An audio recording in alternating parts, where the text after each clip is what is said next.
Hello friends, welcome back to DSP coding once again. So మనం మన input ఫీల్డ్స్కి on change ఈవెంట్స్ని add చేసినప్పుడు every input ఫీల్డ్కి ఒక on change మెథడ్ని అయితే రాసాం. సో ఇలా రాయడం వల్ల ఒక డిసడ్వాంటేజ్ ఏంటంటే, ఇన్ కేస్ ఇక్కడ మనకి మన ఫామ్లో రెండు ఇన్పుట్ ఫీల్డ్స్ ఉన్నాయి కాబట్టి రెండు మెథడ్స్ రాస్తే సరిపోతుంది. బట్ ఎప్పుడైతే ఫామ్ సైజ్ అనేది పెరుగుతూ పోతుందో అప్పుడు ఎన్ని ఇన్పుట్ ఫీల్డ్స్ ఉంటే అన్ని మెథడ్స్ మనం రాయాల్సి వస్తుంది. సో ఇది చాలా టైం టేకింగ్ ప్రాసెస్. సో అందుకోసమే మనం ఒక్కటే మెథడ్తో ఎన్ని ఇన్పుట్ ఫీల్డ్స్ ఉన్నా కూడా వాటన్నింటినీ హ్యాండిల్ చేసే విధంగా మనం ఒక మెథడ్ని అయితే డిజైన్ చేయాలి. సో ఆ మెథడ్ని ఎలా రాస్తాము, ఎలా డిజైన్ చేస్తాము అనేది మనం ఈ వీడియోలో డిస్కస్ చేద్దాం. So let's get start. So ఇప్పుడు మన అప్లికేషన్ ఓపెన్ చేసి అందులో UserInput.js అనే ఫైల్ని ఓపెన్ చేస్తే ఇక్కడ మనం ప్రీవియస్గా చేంజ్ చేసిన అండ్ యాడ్ చేసిన ఎవ్రీ హ్యాండిల్ మెథడ్స్ అయితే ఉంటాయి.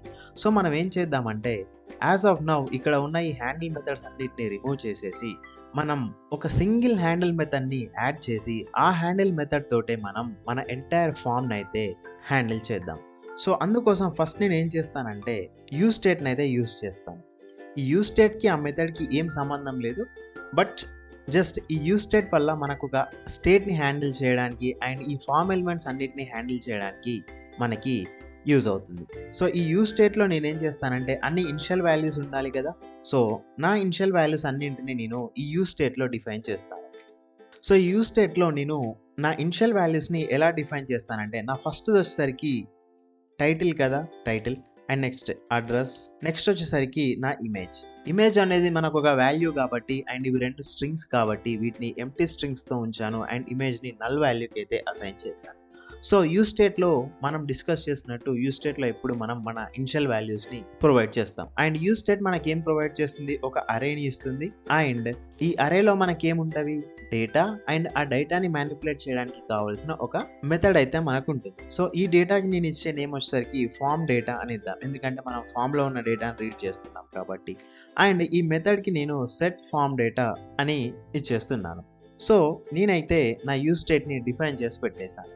సో ఇప్పుడు నేను ఒక హ్యాండిల్ మెథడ్ని క్రియేట్ చేయాలి. హ్యాండిల్ మెథడ్ ఎందుకు, ఆన్ చేంజ్ ఈవెంట్ ఇన్పుట్లో చేంజ్ అయిన ప్రతిసారి ఆ ఆన్ చేంజ్ ఈవెంట్ ట్రిగ్గర్ అవ్వాలి అండ్ మన వాల్యూ అనేది చేంజ్ అయితే దాన్ని క్యాప్చర్ చేయాలి. సో దాన్ని మనం ఇప్పుడు హ్యాండిల్ చేద్దాం.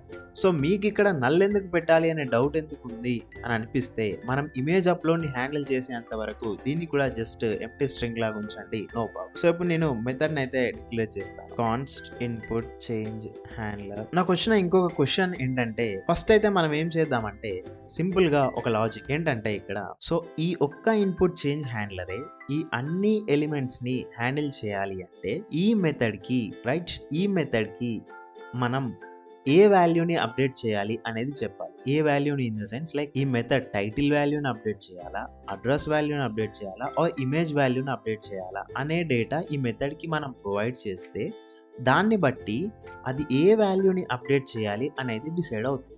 సో దానికోసం నేను ఇక్కడ ఏం చేస్తానంటే ఇన్పుట్ నేమ్ అని చెప్పేసి ఇస్తాను. ఇన్పుట్ నేమ్ అంటే ఐదర్ టైటిల్ కావచ్చు, అడ్రస్ కావచ్చు, ఇమేజ్ కావచ్చు అండ్ నెక్స్ట్ ఏం కావాలి, నాకు ఇన్పుట్ వాల్యూ రావాలి. సో ఇన్పుట్ నేమ్ అంటే title for example and input value అంటే ఆ టైటిల్ వాల్యూ, యూజర్ ఏం అప్లోడ్ చేశాడు, యూజర్ ఏం అప్డేట్ చేశాడు అనే వాల్యూ, రైట్. సో ఇప్పుడు నేను ఈ ఇన్పుట్ చేంజ్ హ్యాండ్లర్ని ఈ ఆన్ చేంజ్ ఈవెంట్కి అయితే అటాచ్ చేస్తాను. సో ఎలా అటాచ్ చేద్దాం చూద్దాం. సో ఇక్కడ టైటిల్ చేంజ్ హ్యాండ్లర్ని తీసేసి నేను ఇన్పుట్ చేంజ్ హ్యాండ్లర్ని ప్రొవైడ్ చేస్తాను.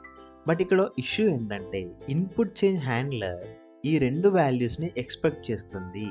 ప్రీవియస్గా మనకు ఉన్న హ్యాండిల్ మెథడ్ డైరెక్ట్ ఇలా పాయింట్ చేస్తే ఎగ్జిక్యూట్ అవుతుంది, బట్ ఇక్కడ ఇది వాల్యూస్ని 2 పారామీటర్స్ని ఎక్స్పెక్ట్ చేస్తుంది కాబట్టి మనం ఒక అనానిమస్ యారో ఫంక్షన్ అయితే యూజ్ చేద్దాం. ఇది కూడా మనం డిస్కస్ చేసాం, కన్ఫ్యూజన్ ఏం లేదు.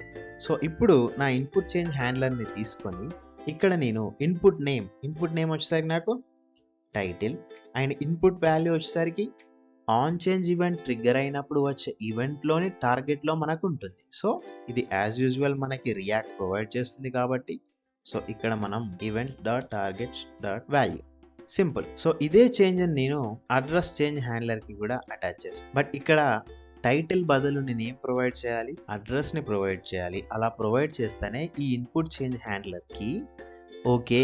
ఇప్పుడు నేను టైటిల్‌ని అప్డేట్ చేయాలి. ఓకే. నేనిప్పుడు అడ్రెస్‌ని అప్డేట్ చేయాలి అనే ఐడియా వస్తుంది. సో, ఇప్పుడు నేనిక్కడ మెథడ్‌ని అటాచ్ చేశాను ఆన్ చేంజ్ ఈవెంట్‌కి అండ్ కావాల్సిన పారామీటర్స్‌ని కూడా పాస్ చేస్తున్నాను.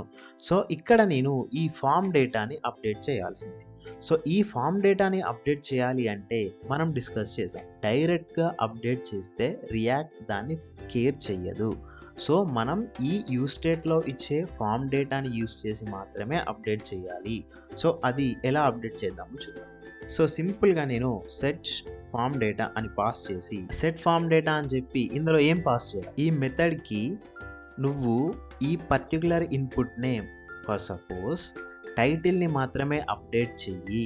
మిగిలిన వాటిని ఏం చేంజ్ చెయ్యకు అని ఎలా చెప్పాలి? అది మన క్వెషన్. సో, దానికోసం నేనేం చేస్తానంటే సింపుల్‌గా కన్‌ఫ్యూజన్ ఏం లేకుండా నేనిక్కడ ఒక పారామీటర్‌ని పాస్ చేస్తాను. ఈ పారామీటర్ ఎక్కడి నుంచొచ్చింది అనేది మనం చూసుకోవాలి. దాని వర్క్ మొత్తాన్ని రియాక్ట్ అండ్ జావాస్క్రిప్ట్ కేర్ చేస్తాయి. సో, నేనేం చేస్తానంటే ఈ ఫార్మ్ డేటా ఉంది గదా! ఇక్కడ నేను ఈ మెథడ్‌కి initial form data and again ఈ వేరియబుల్ నేమ్ మీ ఇష్టం. ఇనిషియల్ ఫార్మ్ డేటాని పాస్ చేసి దేన్ని రిటర్న్ చేస్తున్నాను అంటే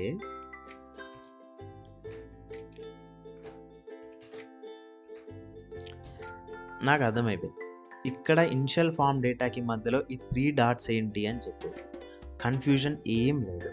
ఈ 3 డాట్స్‌ని యూజ్ చేయడం వల్ల ఏం జరుగుతుంది అంటే, ఇక్కడ జస్ట్ దీని ఫంక్షనాలిటీ డిస్కస్ చేద్దాం. మనం జావాస్క్రిప్ట్ డిస్కస్ చేసేటప్పుడు ఈ ఆపరేటర్ నేమ్ ఏంటి, దీన్ని ఎందుకు యూజ్ చేస్తాము అనేది ఒకసారి మనం అక్కడ డిస్కస్ చేద్దాం. సో, ఇక్కడ ఏంటంటే సింపుల్‌గా ఏం లేదు. ఈ 3 డాట్స్‌ని యూజ్ చేయడం వల్ల ఏం జరుగుతుందంటే, ఈ ఇనిషియల్ ఫార్మ్ డేటా ఈ 3 డాట్స్‌ని యూజ్ చేయడం వల్ల ఏమవుతుందంటే, ఇనిషియల్ ఫార్మ్ డేటా అంటే ఇది. దీన్ని ఏమాత్రం డిస్టర్బ్ చేయకుండా కాపీ చేసుకొని రైట్? ఇక్కడ డైనమిక్‌గా నేనేం పాస్ చేస్తానంటే, ఇన్‌పుట్ నేమ్‌ని పాస్ చేస్తాను. ఇన్‌పుట్ నేమ్ పాస్ చేసి, ఈ ఇన్‌పుట్ నేమ్‌ని ఇన్‌పుట్ వాల్యూకి అప్డేట్ చేస్తాను. కన్‌ఫ్యూజ్ అవ్వద్దు. Very simple. ఈ వాల్యూ, ఈ డాట్స్ ఏంటి, దీన్ని నేను ఎందుకు జావాస్క్రిప్ట్‌లో ఏమంటారు అనేది ఎందుకు చెప్పట్లేదంటే, మళ్ళీ కన్‌ఫ్యూజ్ అవుతారు. జస్ట్ ఫంక్షనాలిటీ గుర్తుపెట్టుకోండి. ఇక్కడ మనం రియాక్ట్ కోర్ కాన్సెప్ట్స్ గురించి మాత్రమే మాట్లాడుతున్నాం. ఇలా ఎందుకు చేయాలి అంటే, నీ ఇనిషియల్ ఫార్మ్ డేటాని తీసుకుంటున్నాను. అంటే ఏంటంటే, ఇక్కడ పాస్ చేసిన పారామీటర్‌లో నాకు ఈ ఫార్మ్ డేటా ఏదైతే ప్రీవియస్‌గా ఉన్న ఫార్మ్ డేటా ఉంటుందో అది ఉంటుంది. దాన్ని మొత్తాన్ని తీసుకొని దాంట్లో నుంచి only input name for example టైటిల్‌ని పాస్ చేస్తే ఆ టైటిల్ వాల్యూని మాత్రమే చేంజ్ చేసి రిటర్న్ చేసేస్తున్నా. సో, దీనివల్ల ఏమవుతుందంటే లెట్స్ సే ఈ టైటిల్‌లో నాకు ప్రీవియస్‌గా ఫర్ ఎగ్జాంపుల్ ఇక్కడ ఒక స్టేట్ నేమ్ ఉంది. Let's say ABC and user అడ్రెస్‌ని చేంజ్ చేశాడు. సో, ఇప్పుడు నేను ఈ ఆపరేటర్ యూజ్ చేయకుండా ఓన్లీ ఈ అడ్రెస్‌ని మాత్రమే అప్డేట్ చేస్తే ఏమవుతుందంటే, ఈ టైటిల్ వాల్యూ లైక్ ఏబీసీ అనే స్టేట్ నేమ్ స్టోర్ అవుతుందో లేదో అనేది మనకి ఒక క్వెషన్ మార్క్. ఆ డేటా అనేది మనకి మిస్‌ప్లేస్ అయ్యే ఛాన్స్ ఉంటుంది. అలాంటివి ఏవి అవ్వకుండా స్టేట్ ప్రాపర్‌గా మేనేజ్ చేయడానికి నేనేం చేస్తున్నానంటే, ఇనిషియల్ ఫార్మ్ డేటాని తీసుకొని ఈ ఆపరేటర్‌ని యూజ్ చేస్తే, ఈ ఆపరేటర్ నాకు ఇనిషియల్‌గా ప్రీవియస్‌గా ఉన్న డేటా మొత్తాన్ని ఇస్తుంది. అందులో నుంచి నేను ఓన్లీ ఈ పీస్‌ని మాత్రమే చేంజ్ చేస్తున్నాను. ఈ పీస్ ఏంటి? ఈ ఇన్‌పుట్ నేమ్ అనేది యూజర్ పాస్ చేసేది either title, address or image and input value వచ్చేసరికి యూజర్ పాస్ చేసే వాల్యూ. సో, దీన్ని మాత్రమే చేంజ్ చేసి ఎగ్జాక్ట్‌గా మిగిలిన వాల్యూస్‌ని అలానే ఉంచి నేను రిటర్న్ చేస్తున్నాను.